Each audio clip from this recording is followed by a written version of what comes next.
నమస్తే, welcome to ANCT news. ఇక వార్తల్లోని వివరాలు చూద్దాం. ఏఐటీయూసీ అనుబంధ Singareni collieries workers union CPI ఆధ్వర్యంలో బొగ్గు గనుల వేలాన్ని నిలిపివేయాలని కోరుతూ సింగరేణి ప్రాంత 4 బ్లాక్ సింగరేణికే కేటాయించాలని భద్రాద్రి కొత్తగూడెం జిల్లా ఇల్లందు ఏరియా జీఎం కార్యాలయం ఎదుట రిలే నిరాహార దీక్షలను బ్రాంచ్ కార్యదర్శి ఎండి నజీర్ అహ్మద్, సిపిఐ పట్టణ కార్యదర్శి బంధం నాగయ్య ప్రారంభించారు. ఈ క్రమంలోనే వాళ్ళు మాట్లాడుతూ ప్రభుత్వ రంగ బొగ్గు గనుల సంస్థ ఇందులో తెలంగాణ ప్రభుత్వానికి 51%, కేంద్ర ప్రభుత్వానికి 49% వాటా ఉందని, కేంద్రం వేలం వేస్తున్న బొగ్గు గనుల జాబితాలో సింగరేణి ఏరియాలో ఉన్న శ్రావణపల్లి బొగ్గు బ్లాక్ను చేర్చారని, mines and minerals development and regularisation చట్టంలో ఉన్న సెక్షన్ 11A/17A(2) ప్రకారం ఈ గనిని వేలం నుంచి తొలగించాలని, సింగరేణి ఏరియాలో ఉన్న ఈ గనిని సింగరేణికి కేటాయించాలని డిమాండ్ చేశారు. ఈ మేరకు నిర్వహించిన కార్యక్రమంలో దీక్షలో బ్రాంచ్ ఉపాధ్యక్షులు దాసరి రాజారాం, సిపిఐ జిల్లా కార్యవర్గ సభ్యులు దేవరకొండ శంకర్, ఫిట్ కార్యదర్శులు సంజీవాచారి, జయరాజ్, పుల్లి కొమరయ్య, కౌన్సిలర్ కుమ్మరి రవీందర్, గుగ్గిళ్ల శ్రీనివాస్, దాట్ల వెంకటేశ్వర్లు, జక్కుల శ్రీనివాస్, బొట్టు శ్రీనివాస్, ధర్మయ్య, షేక్ వలీ, వివేక్ కుమార్, సూర్యప్రకాష్, బంటు యాదగిరి, వడ్ల శ్రీనివాస్ తదితరులు పాల్గొన్నారు. వ్యతిరేకించండి బొగ్గు గనుల వేలాన్ని, వ్యతిరేకించండి బొగ్గు గనుల వేలాన్ని. మా బొగ్గు మా హక్కు, మా బొగ్గు మా బొగ్గు మా బొగ్గు మా హక్కు. వ్యతిరేకిద్దాం ప్రైవేటీకరణని, బొగ్గు గనుల ప్రైవేటీకరణని, బొగ్గు గనుల ప్రైవేటీకరణని, బొగ్గు గనుల ప్రైవేటీకరణని. ఈరోజు మరి సింగరేణి వ్యాప్తంగా 11 ఏరియాల్లో అన్ని జీఎం కార్యాలయాల ముందు భారత కమ్యూనిస్టు పార్టీ మరియు ఏఐటీయూసీ సంయుక్తంగా 6 నుండి 12 తారీఖు వరకు రిలే నిరాహార దీక్షల్ని చేపట్టడం జరిగింది. మొదటి రోజు ఇల్లందు ఏరియాలో కూడా మరి దీక్ష దిగ్విజయంగా ముగిసింది. మొదటి రోజు ప్రధానంగా ఈ దీక్షల ఉద్దేశం ఈ దేశంలో ఉన్నటువంటి బొగ్గు గనులు వేలం పాటలు వేస్తూ ప్రైవేటు వారికి దారదత్తం చేస్తున్నటువంటి చర్యల్ని ఎండగట్టడం కోసం ప్రధానంగా మన జూన్ 21 నాడు ఈ దేశంలో ఏదైతే 60 బ్లాకులు ఉన్నాయో 60 బొగ్గు గనుల్ని వేలం వేసే దానికోసం జూన్ 21 నాడు చర్యలు చేపట్టడం జరిగింది. ఈ చర్యలు చేపట్టే భాగంగా ఈ ప్రధానంగా ఈ తెలంగాణ రాష్ట్రం నుండి మంత్రిగా కొనసాగుతున్నటువంటి కిషన్ రెడ్డి గారు ఈరోజు హైదరాబాద్ కేంద్రంగా మరి బొగ్గు బ్లాకులు వేలం వేయడం అంటే ఏందో ఒకసారి ఆలోచన చేయమని కోరుతా ఉన్నాం. దానికి కూడా మరి ఈ సందర్భంగా ఉన్నటువంటి పరిస్థితులు చూస్తూ ఉన్నాం.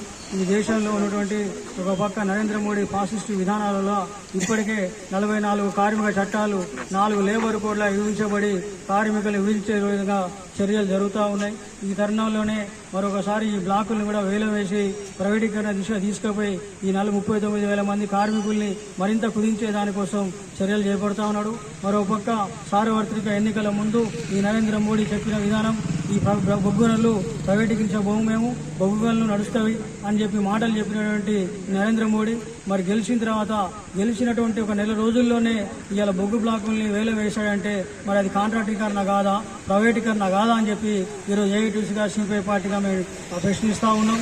ప్రధానంగా ఈరోజు ఈ సింగరేణి నుండి సుమారుగా 26,000 కోట్ల రూపాయల రాయల్టీని ఇలా కేంద్రానికి కడుతున్నటువంటి ఈ సింగరేణి మరి ఈ సింగరేణి పక్షాన ఉండాల్సినటువంటి పోయి ఒక పక్క బడ్జెట్ సపోర్ట్ చేయకపోగా ఉన్నటువంటి దోపిడీ చేసుకుంటూ పోతూ ఉన్న బ్లాకుల్ని ప్రైవేటైజేషన్ చేసే దిశగా ఈరోజు చేస్తా ఉన్నాడు. ప్రధానంగా ఏదైతే mines mineral development regulation act అని ఏదైతే ఉన్నదో 11/A 17/A(2) అనే చట్టాన్ని 2015లో తీసుకురావడం మూలాన 2015 తీసుకొచ్చిన ఈ యాక్ట్ ప్రధానంగా ఈరోజు యాక్ట్ ప్రశ్నంగా వీళ్ళు బ్లాకులని ప్రైవేటైజేషన్ అవుతా ఉన్నాయి. మేము అడుగుతా ఉన్నాం 11/A 17/A(2) చట్టాన్ని ఏదైతే ఉందో ఆ చట్టాన్ని సవరించాలని, ఆ చట్టం ప్రకారం కాకుండా ఉన్నటువంటి బ్లాకులు కూడా సింగరేణిగా కేటాయించాలని చెప్పేసి కూడా ఈరోజు సిపిఐ ఏఐటీసీగా డిమాండ్ చేస్తూ ఉన్నాం. ఈ క్రమంలోనే మనకు కావాల్సినటువంటి శ్రావణపల్లి ఓపెన్ కాస్ట్ని ఈరోజు వేలం పాటలు పెట్టడం జరిగింది. ఆ వేలం పాటలు పెట్టినటువంటి శ్రావణపల్లి ఓపెన్ కాస్ట్ని బేషరతుగా సింగరేణికే కేటాయించాలని ఈరోజు ఏఐటీసీ సిపిఐగా డిమాండ్ చేస్తూ గతంలో KOC pit 3, Sathupalli pit 3, Sathupalli OCP 3 కూడా మరి వేలంలో పెట్టి ఆనాడు ఇచ్చినట్టు పరిస్థితున్నది.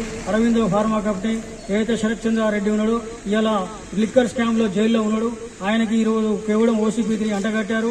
అదే కాకుండా ఇలా సత్తుపల్లి OC3 ఏదైతే ఉందో ప్రతిమా కంపెనీకి ఇచ్చారు. ఈ ప్రతిమా కంపెనీ కరీంనగర్ సంబంధించినటువంటి ఒక మెడికల్ కాలేజీకి సంబంధించినటువంటి అధిపతి. ఇలా ఉండేటువంటి పరిస్థితి చూసుకుంటే వాళ్ళిద్దరు కూడా ఆనాడు బీఆర్ఎస్ ప్రభుత్వం ఏదైతే ఉందో వాళ్ళంతా కూడా కేసీఆర్కి బినామీలుగా ఉన్నారు. వాళ్ళ హయాంలో ఉన్నటువంటి దాన్ని ఇక ప్రైవేటీకరణ చేశారు. అంటే చుట్టాలకు పక్కాలకి ఇలా బాయిలు ఇచ్చుకుంటా పోతా ఉంటే మరి సింగరేణి కార్మికులు ఏ వైపు ఉండాలి, మరి సింగరేణి ఎటువైపు పోతుందని కూడా ఒకసారి ఆలోచన కోరుతా ఉన్నాం. 134 సంవత్సరాల సుదీర్ఘ చరిత్ర కలిగినటువంటి సింగరేణి, అపారమైన మైనింగ్ లో అనుభవం ఉన్నటువంటి సింగరేణి ఇలా 70 మిలియన్ టన్నుల బొగ్గుని సునాశనంగా తీసి దేశానికి వెలుగుతున్నటువంటి ఈ సింగరేణిని చిన్నాభిన్నం చేయడం కోసం కుట్రలు చేస్తున్నటువంటి నరేంద్ర మోడీ విధానాల్ని ఎండగట్టడం కోసం ఇలా యావత్ ఉన్నటువంటి కార్మిక వర్గాన్ని ముందు తీసుకుపోతున్నాం. ఈ క్రమంలో ఈ దీక్షలు చేస్తా ఉన్నాం. ఈ దీక్షల ద్వారా ఈ ప్రభుత్వానికి ఒక హెచ్చరిక జారీ చేస్తా ఉన్నాం. ఈ వేలంపాటలో పెట్టినటువంటి గనుల్ని వెంటనే తీసేయాలని, వేలంపాటలకు వెళ్ళి తీసేసి నుండి బ్లాకులన్నీ కూడా సింగరేణికి కేటాయించాలనే ప్రధాన డిమాండ్ తోటి ఏఐటీసీ సిపిఐగా డిమాండ్ చేస్తా ఉన్నాం. లేని పక్షంలో ఈ సింగరేణిని కూడా స్తంభింపజేసే దానికోసం యావత్ కోల్ ఇండియాలో ఉన్న మిగతా బ్లాకులు కూడా ఏదైతే 56 బ్లాకులు ఉన్నాయో ఆ 56 బ్లాకులు కూడా అక్కడ ఉండే ప్రభుత్వాలకు వచ్చే విధంగా కూడా అక్కడ చర్యలు తీసుకుంటా ఉన్నారు. ఇవన్నీ బ్లాకులు వేలకి వెళ్ళేసి స్థానికంగా ఉండే సింగరేణికి ఇస్తే బాగుంటుంది, లేదంటే స్తంభింపజేసి సమ్మె చేయడానికి కూడా వెనకాడమని చెప్పి కూడా ఈ శిబిరం నుంచి హెచ్చరిక జారీ చేస్తా ఉన్నాం. దాన్ని పూర్తిగా వ్యతిరేకిస్తూ ఈ రాష్ట్రంలో ఉన్నటువంటి కోల్ బ్లాక్లన్నీ కూడా సింగరేణి సంస్థకే ఒప్పజెప్పాలని, లేని పక్షంలో క్రమక్రమంగా ఈ యొక్క సింగరేణి నిర్వీర్యమైపోయేటువంటి పరిస్థితికి ఈ ప్రభుత్వాలు పూనుకుంటున్నాయనేటువంటి విషయాన్ని అందరికీ అర్థం కావాల విధంగా ఈ యొక్క నిన్ననే కలెక్టరేట్ ముట్టడి కార్యక్రమం చేయడం జరిగింది. పెద్ద ఎత్తున ఆ కార్యక్రమంలో ఏఐటీసీ, అదేవిధంగా సిపిఐ, సిపిఎం, వామపక్షాలన్నీ కూడా దానికి సంబంధించినటువంటి ట్రేడ్ యూనియన్ సంఘాలన్నీ కూడా పాల్గొనడం జరిగింది. దాంట్లో భాగంగానే, ఆ ఉద్యమంలో భాగంగానే ఈరోజు దీక్షలు ప్రారంభించుకోవడం జరిగింది. ఇవాళ కేంద్రంలో బీజేపీ అధికారంలోకి వచ్చిన తర్వాత, మూడోసారి అధికారంలోకి వచ్చిన తర్వాత వాళ్ళ పంద మరింత ఉధృతం చేయడం జరుగుతూ ఉంది. ప్రభుత్వ రంగంలో ఉన్నటువంటి సంస్థలన్నీ కూడా ప్రైవేట్ పరం చేయాలనేటువంటి ఏదైతే వాళ్ళ విధానాలు ఉన్నాయో ఆ విధానాన్ని ఒక్కొక్కటిగా అమలు చేసుకుంటూ వస్తున్నటువంటి క్రమంలో ఇవాళ కోల్ బ్లాక్లన్నీ కూడా వేలంపాట ద్వారా ప్రైవేట్ సంస్థలకు ఒప్పజెప్పి ఏదైతే ప్రభుత్వ రంగ సంస్థ అయినటువంటి సింగరేణిని నిర్వీర్యం చేయాలనేటువంటి పరిస్థితి ఇవాళ కేంద్ర ప్రభుత్వం అవలంబిస్తూ ఉన్నది. ఇవాళ కేంద్ర ప్రభుత్వం అవలంబిస్తున్నటువంటి విధానాల్లో కార్మికులు సాధించుకున్న వార్తలు ఇంతటితో సమాప్తం. తిరిగి ప్రసారమయ్యే ANCT న్యూస్ లో మళ్ళీ కలుసుకుందాం. అంతవరకు సెలవు. నమస్కారం.